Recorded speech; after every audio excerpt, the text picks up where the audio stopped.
In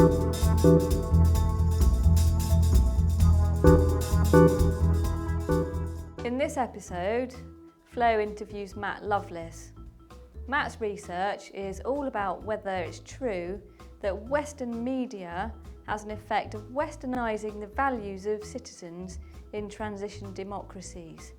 He creates dependent variables that are created from using factor analysis. He also does some measures of correlation, which I think are important to discuss within the context of this series. His work is surprising in that he finds his hypotheses are not confirmed. It's unusual, actually, to get studies published where the hypotheses are not confirmed, but in this case, his research is questioning a quite well-assumed proposition, so it makes his research findings very novel and very interesting. I'm Matt Loveless. I'm a senior lecturer at the University of Kent. I do political behavior, and so I spend a lot of time studying people. In fact, we are having a joint conference with political psychology, political psychology in a month, and that's been my doing, and that's kind of our area of interest, my area of interest, which makes me a little bit unusual, I think, for in the UK, because most people do history or institutions or parties or whatever, and so it's been, it makes it interesting. Mm-hmm. So can you give us a short summary of the article that we're talking about today? I can. This is an interesting paper because it has a couple of interesting artifacts that are kind of hidden in there.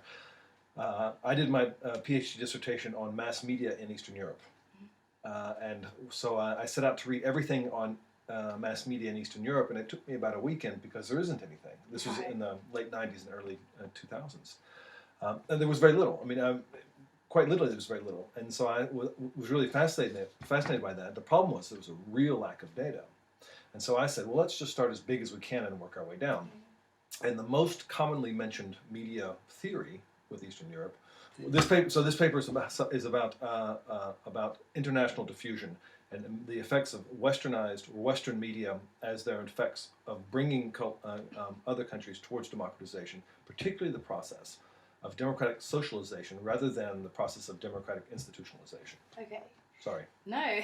So there was one sentence that we came across that we didn't really understand. Right. So when you say, although studies of mass media are inherently limited by the circularity of individuals' socioeconomic determinants of media use and their effect of them, can you just clarify exactly what that means? Yes, of course. Mass media is kind of the magnified effect that we have in political behavior.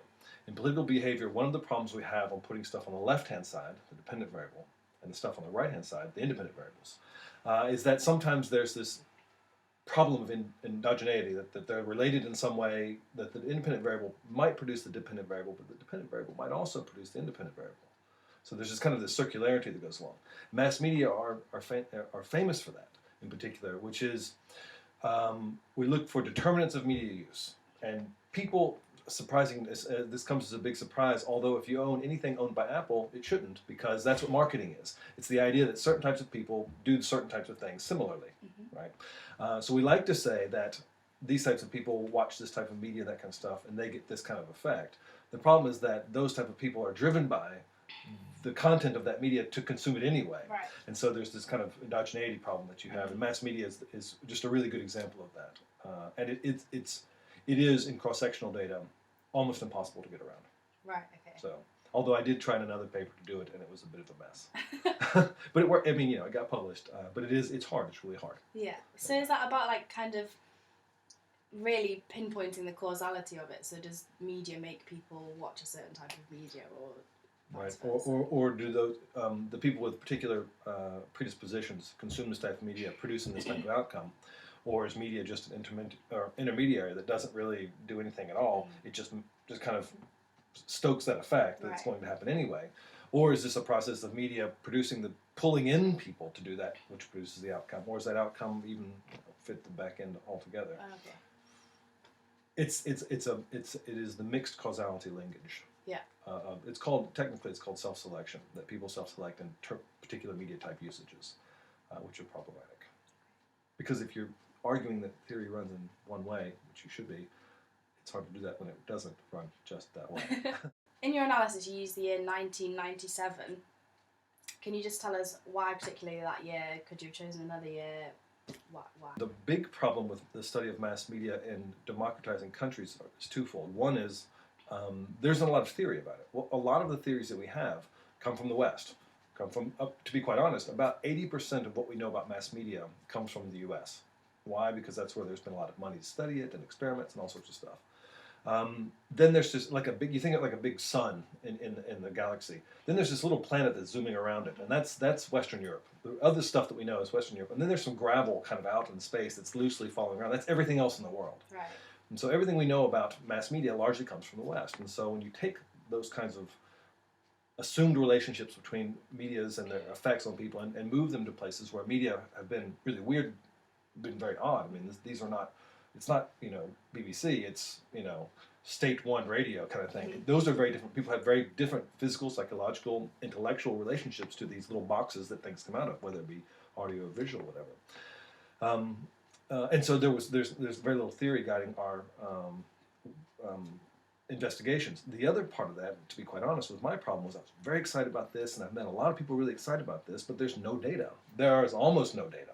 And so I had a friend in D.C., and he said, there's this guy I might know who has this thing. So I went up to D.C. and found this guy and begged him. Turns out that he worked for Voice of America. And Voice of America had done this, they had commissioned these surveys to be done in Eastern Europe, and they had them for these different years. 1997 was the one year where we had the most countries. It was on the cusp because some of the countries weren't considered. Some of the countries were starting to be considered consolidated, or possibly thinking about coming into the EU, and other countries were kind of lagging behind. And so it was a nice kind of, you got a nice spread of institutional variation, and a nice spread of kind of democratic culture variation as well, which is what I was interested in as a behaviorist. And so I went to this guy and I said, may I pay you for these data from this particular year? And I collected the data on that year based on what I wanted to do.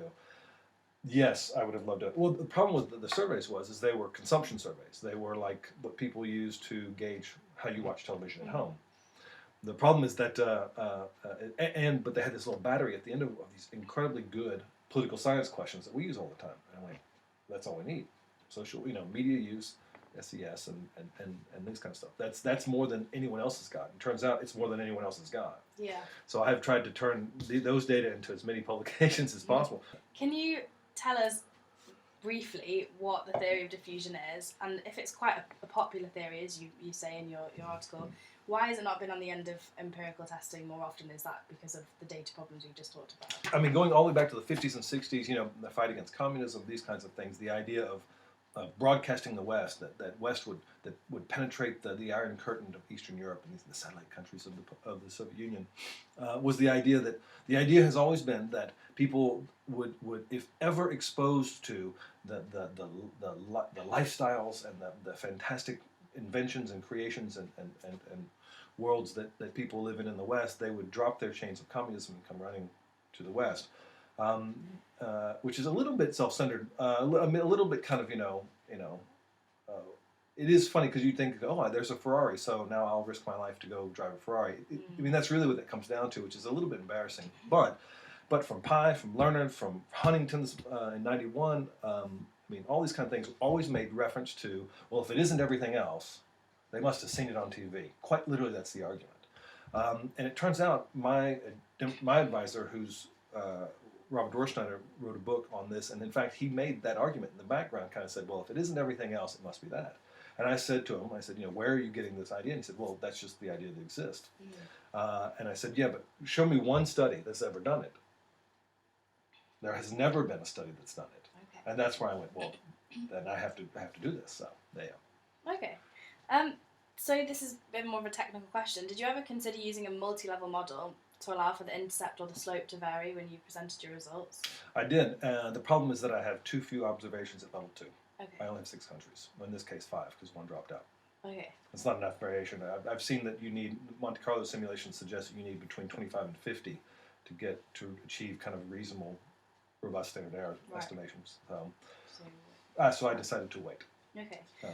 Although there is in other papers that use these six countries, I look at doing a kind of an approximation of that, which is look at the variance of I estimated the model in 6 different countries, and using those beta coefficients, which is basically what multi-level modeling does, and look at their variation across those 6 countries. Now, an N of 6 is very limited, but it gives you something. It gives you a little something anyway. So. Okay. So you mentioned in footnote 7, in case you want to have a look, that data was sampled using probability sampling, random root household sampling, and selected individual respondents by demographic quota. So were all 3 methods used for all the surveys, or were different methods used for different surveys, and why? I had to go back and look that one up. I don't know. I didn't know. I had to go look it up, and it turns out that I wrote that down because all of them had used at least 2 of those methods. Okay. And to kind of, I can give you the list of them as they do, but it's not that interesting. So they go about the way they go about. Again, these are standard surveying methods that we use to achieve randomization, which is what we desperately need in order to make probabilistic statements about the population from which the sample was drawn. Yeah. Did the fact that there were different methods for the sampling change the way that you could compare the surveys across? No, there's no way.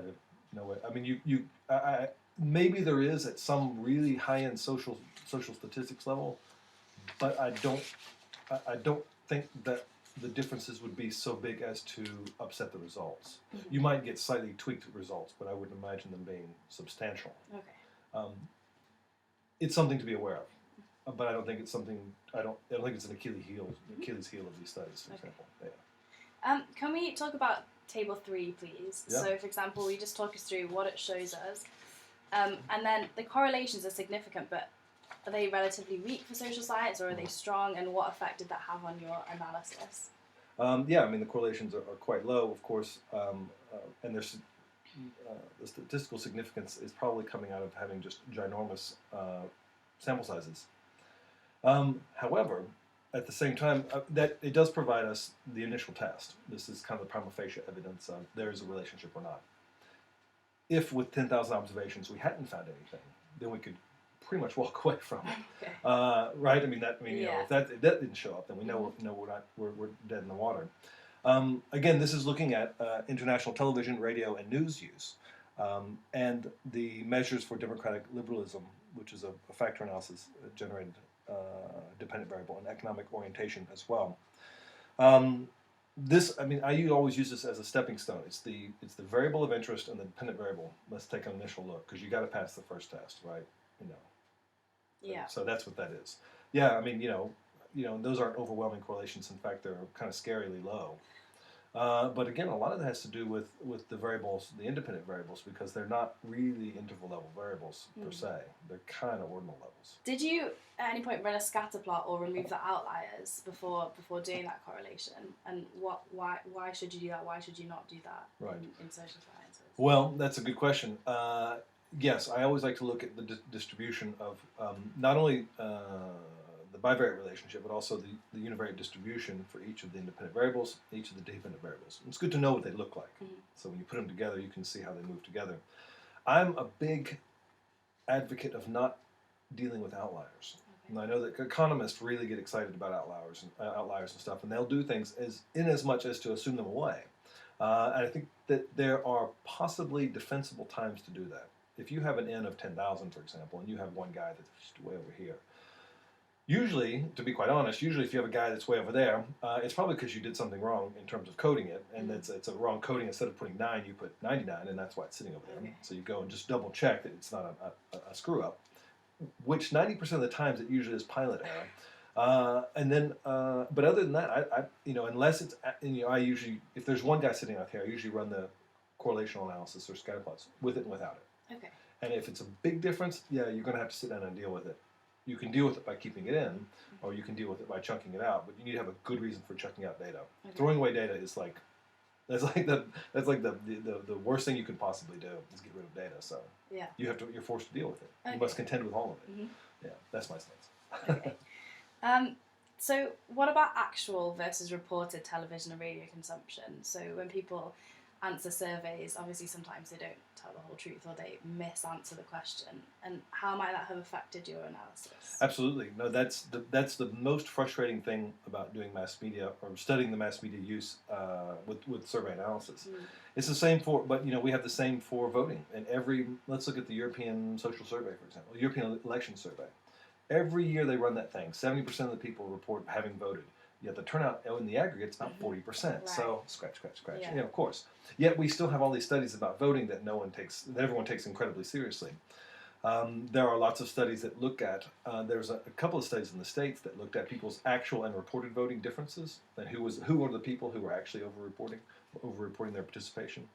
And they found that it's pretty much noise. It's like, there's no real big predictor. It's not like it's just these young guys who need something to prove, or older ladies that have an axe to grind. Yeah. It's just more of the same. It's just more people just go, Okay. I voted. With media use, yeah, I mean, the worst thing is to say, well, how much TV did you watch last week? How much TV did I watch last week? I mean, for me, it's easy because I don't watch TV. Right. 0. That's easy. I don't have to report anything.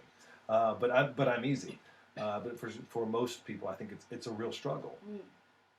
I think the advantage that we have in this, or in these data in particular, was the questions were asked so many times in so many different ways that before I even got to this, I had validated that most of the measures were relatively substantively correct, meaning that we kept getting the same kinds of things over and over and over for different people, which is good, which is unusual for the surveys. In most surveys, it's how much TV did you watch last week, or how interested are you in reading a newspaper? Those are really, really soft questions that you have to worry about. So yeah. No, that's one of the, again, like self-selection, that's one of the big drawbacks. Right. So, okay. Fair enough. Yeah. Can you tell us what an eigenvalue is, please? I can. And when you do factor analysis, exploratory factor analysis, for example, you're basically saying, tell me that there's one thing, a latent variable that underlies all of these different variables. So you're saying all of these different variables load onto something that we don't observe directly. It's this vector that exists, and they kind of, correlate with them. And I think of it as like casting a shadow on it. And you look where you can move this latent variable around where they all cast their largest shadow. Right? It's kind of like the minimizing the square differences in regression lines. You're looking for the place where the line is least wrong. Okay. Right? So that's what you're kind of doing, is getting all these other variables to kind of cast their big shadows onto this thing. And what you're hoping is that there's only one solution. What you're hoping is that there's one good solution. That's what you want. And what eigenvalues tell you is that you have one. And the eigenvalues should be greater than 1. I know what you're going to say, but it should be greater than 1. And what happens is actually you often report eigenvalues and the drop-off. So you have, it's actually called a scree plot. You have a value, an eigenvalue of 1 to, it can be, 100, I guess. And then the next value should be really, really small, like 0.02 kind of thing. Like there should be a drop-off, meaning the next best fit is really far away, and not very good. It's called a scree plot because at the bottom of a mountainside, all that rubble at the bottom is called scree. I didn't know that. Right. I thought that was interesting. And so the eigenvalue tells you the kind of the biggest value of that drop-off, basically. And it should be greater than 1. And what happened with this, with the editor, was my democratic liberalism variable, all of the values worked individually. And instead of having 4 different regressions, I just said, I can do this as 1. Okay. It's going to give us the same results. And substantively, it's exactly the same. So, and it gives me a really nice dependent variable because everyone gets an individual value. So I get 10,000 observations and not 4 categories, response categories, but I get 10,000 responses. Okay. So that explains why the democratic liberalism is lower than 1, because you did them together. Yeah. Okay, that makes sense. Why did you do an OLS regression other than basically what kind of other regressions you used? When I did the factor analysis, every observation gets a unique value. Now, unique meaning that you and I might have the same value, but we come to it honestly. And so if you look at the distribution of the dependent variable, you have this nice normal curve, which is nice, and that's what it was, and it was continuous, and I thought that's the most reasonable, that's the easiest, most interpretable, and most valid way of doing this. Yeah. There are no immediate challenges to the dependent variable that I need to worry about. So, okay. So we've mentioned it before a little bit about your variables. Can you tell us a bit more about what type of variable you run the correlation on? So are they scale? Are they ordinal? Yeah. What are they? Yeah, the perceptions variable. I mean, the democratic liberalism and economic orientation are these nice big continuous variables and stuff. And the other ones. I mean, the other ones such as education, income group. These are kind of ordinal variables that are treated as interval level data, continuous data. One reason is because you can put in dummies for low education, medium education, high education, and you get the same thing. And so sometimes it's just easier as a control just to put that in. Country dummies are 1 and 0. Country dummies do the effect that HLM or multi-level models do now, but not really. They do kind of a bad version of that, but they do kind of a version. They control for some country level differences. You can see in ideology, I have low and high, for example. Talk politics, low and high, for example. Often when I have a 3 variable or 3 response category ordinal variable, low, medium, and high, I'll use the medium as a reference category, because then you can look at the difference, because then it's telling you high is bigger than medium or low is lower than medium. And then if you get that, you know that these two are going to be lower, and that's going to be different from that. But if you start here, then you have to kind of go back and reassess. So I always do that. But for the main independent variables, international television and radio and news use, the consumption variables were nice. They kind of asked people how much they consumed. The international news variable was really bad, because I wanted to kind of get at the content a little bit, just to see if content was important. Maybe it wasn't just football games, but also whatever else. And it was how interested are you in international news had kind of the 5 standard Likert scale, very, somewhat, not very, that kind of thing, which is a bit problematic. It's not problematic as long as it works. And so what I always do is run them exactly correctly, and then I run them the way it's easiest to run. And if they're substantively the same, I feel cool about that. Have any concerns about collinearity? And if you did, what could you have done about it? You can run a variance inflation factor, which will tell you how, because multicollinearity is problematic for, main reason is because it makes your standard errors swell up, and you lose significance. You can overlook something that should be statistically significant. So you're looking for the variance, which is the standard error measure, is a measure of variance. Inflation factor, and you can run that in SPSS and Stata all you want to, and it will tell you if you get a value of one of your variables over 10, you have multicollinearity. You can do 3 things with a multicollinear variable. You can drop it, because it means that if it's multicollinear, it means it's running really close to something, so you drop one of them out. You can combine those 2 things. If they're so correlated, they might be very similar concept. Or you can do nothing. You can say theory says it should be in there, so I'm going to leave it in there. And it's not important if I don't find it, or I don't need it, for example. So I didn't have any problem with this, but yeah, I always check. Yeah. You should. Can you talk us through Table 4, please? Again, just telling us a bit more about what it shows us and how we can interpret it. Well, the fun part about this is that most of it's just controls, and they do most of the work. You can see at the bottom with all of the country dummies that there's variation in the mean level of democratic liberalism and economic orientation between these countries, which is interesting and nice. There's a difference between urban and rural, which is, I think some of you who are excited about mass media technology might be interested in that the capital cities are different than the rural cities, which is interesting. In fact, I have a paper that's just like that, actually, because it is interesting. And then there's a bunch of stuff about controlling for people's socioeconomic profiles or their predispositions.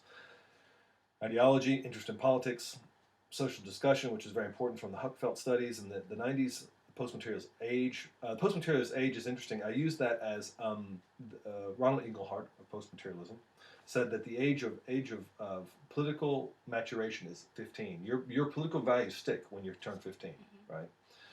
And so I said, well, 15 in 1989 was the switchover year. So I moved that up to 1997, so I added, 8 years to it. So it's 20, what is that, 20-something, 3. And so I said, if you're under 23 or over 23, you should have different political values, right? According to Ronald Inglehart. It showed up, but it's less and less, meaning the younger you are, the more likely you are to have these values kind of thing, interestingly. Income group, education. But then you look at the main variables, and this is why this study is so interesting, because it's one of the few, it's probably the only study I've read in a long time that's a null hypothesis finding. It is almost impossible to get published a null hypothesis finding. That's why this paper is, I think, to me, is the most interesting, which is every theory that we have, everything that we know says this should work. Yeah. And you show everyone how everyone's written about it, you show how it's set up and how it's done, and you set it up as tightly as you can to meet the theory. And when it doesn't work, it's a gasp moment. This should be working. And that's, so at the top we see that international TV is not related to these dependent variables, and radio is negatively related to democratic liberalism and not related to economic orientation at all, which is awesome because so is domestic TV for both of them, and the radio, of course, is neutral. The only thing that shows up is interest in international news, really, that's positive towards economic liberal orientation, which is interesting. And then an interest in domestic news is negative for both. So domestic sources are negative, which we kind of expected, which also kind of validates the data in some way, because that's kind of what we expect. Yeah. But international news or international media show up nowhere. And in fact are negative in one case, which is not good. That's not what the theory says we should expect. So being able or failing to reject the null hypothesis is hard to get published, but it can be really interesting if you set it up well. So have you got any idea, any guesses why it didn't reflect the theory? Yeah, I do, because I spent the other 8 chapters of my dissertation looking at why. Okay. Right, and so I actually just published something with Reuters on the problems with democratic transition and mass media, and one of the big ones is it was the process of liberalizing the institutions of mass media was so convoluted and so variable between countries. The Czech Republic literally just put everything on a fire sale, and Western companies just swooped in. So in fact, there really wasn't much difference between domestic television and international television at all in my 1997. In fact, this is one of the cases that I use later. I have it coming out, a forthcoming, which is the difference between Slovakia and the Czech Republic, because they started off the same institutionally, and then separated at the last minute. I look at before and after and show that the privatization of media, the rapid privatization, for example, in the Czech Republic, did more against democratic political socialization. Now, that doesn't mean that we should not have TV. That's not what that means. It just means that it throws a challenge up in the how do we liberalize mass media, former state institutions, that kind of stuff. And the big answer comes out of institutions. How people go about issuing licenses, finding out who runs these things, creating a board, appointing people, doing all this stuff. All the boring stuff that no one wants to talk about turns out to be really important, as all things in politics, it turns out. What we need, to be quite honest, what we really need are some of the studies that are being done in MENA, or Middle East and North Africa now, looking at these kind of proto-Arab Spring uprisings, and not just looking at social media and Facebook. Did Facebook do this? Looking at good old-fashioned, what are people looking at, and is that related in any way to their desire to move their governments in one way or another? Yeah. And there are some people doing some good work now. I'm working with a guy, an Egyptian guy, on this as well, and it's we're looking at these data and we're trying to pull them apart, and it's like the stuff, self-selection, all that's really hard, because how do you ask people in the middle of someone chucking a brick, excuse me, right? All right, what do you watch? What do you watch? Right, all right. So again, it's all like all things, but we have to try to do with what we can. So that was going to be my last question, really. So if you were to do the same thing again, what would you change? And also, what avenues of research has it opened up? What's the next step? To me, the big problem with media studies is making sure, and it's exactly what you pointed out at the beginning. It's making sure that you're getting what you want. Asking questions, getting survey data and that kind of stuff is nice, but I think sometimes that I think I see a lot of people giving what they should attention to the questions that are asked. And then I see a lot of people just saying, well, the data is data, and we don't have to worry about it, it's all gold, and it's all fine. It would be nice to see media studies done in newer regions where they have been done historically in established democracies. We need to do the kind of things that they have done in order to determine agenda setting, framing, and the differences between framing and priming and all these kinds of different kind of media theories. We need to know these differences and whether they travel well, or if it's just kind of some Western thing that we're all accustomed to and go, it's so gels with our worldview, we can't possibly imagine that it wouldn't gel with everybody's worldview, because it's fish and water kind of thing. So, that's you came a long way for that. One of the interesting lessons that we can learn from the interview with Matt is around the question of endogeneity. This is the idea that what happens first? Is it people go and buy a Western newspaper because they already have quite strong democratic ideals? Or do they develop those strong democratic ideals through having read the newspapers? It's a very difficult question to answer, but in the end it's one that Matt Loveless doesn't have to address at all, because he finds there's no significant relationship between the extent of democratic values and the extent to which people are embedded in reading Western media. The second important lesson here is on how useful factor analysis can be for simplifying data and allowing us to combine multiple items from a questionnaire into one scale variable. In this example, Matt uses factor analysis to derive measures of economic orientation and democratic liberalism. It's important to remember that these dependent variables are only as effective at measuring those two things as they are a good fit of summarising the data. Third is the question of what to do about outliers in the data set. An outlier is a value that is hugely different from the rest of the values in the sample. Quite often, as Matt said, they may be coding errors and they could be straightforwardly corrected. But what if one or two respondents have a very, very different answer from everybody else? That's going to affect the whole of your modelling. I've read plenty of introductory stats books that suggest removing outliers, but Matt is adamant that that's a silly thing to do because you lose some of your data, and all data is useful for answering the question that you've got in mind. So what to do? I would suggest that maybe we want to consider running the analysis with and without the outliers present to see if that makes any difference to our substantive findings, and to be honest about whether we've done this and which values we've taken out if we have decided to remove outliers. A fourth interesting question that arises from the interview with Matt Loveless is, how do we deal with ordinal variables when we input them as independent variables in SPSS? SPSS seems to only allow us to input variables as if they are categorical, i.e. male or female, where you can only fit into one of several categories, or as interval variables, where the metric between, say, category 1 and 2 is exactly the same as the metric between 8 and 9 on a scale. So what do we do in SPSS when we input an independent variable like education, as Matt does in his analysis? He said that what he had done was to input it as if it was a scale variable. But that's assuming that the difference between doing a GCSE and doing an A-level is exactly the same as the gap between doing a master's degree and a PhD. And some might argue that's not really the case, and that therefore we should perhaps input the variables instead as a categorical variable. Matt decided to input the variable for education as a scale variable, and his argument was that it made very little difference to the overall results whether it was input as a scale variable or an ordinal one. But I think it would have been really interesting had he actually been able to do the analysis in these two different ways, inputting the variable in one example as a scale variable, in another example as a categorical variable, and explore the different interpretations that you get from doing it in those two different ways. A final issue, and this is one that we pick up on in future episodes, is around issues with pooling the data. So in Matt's analysis, he has 5 transition democracies.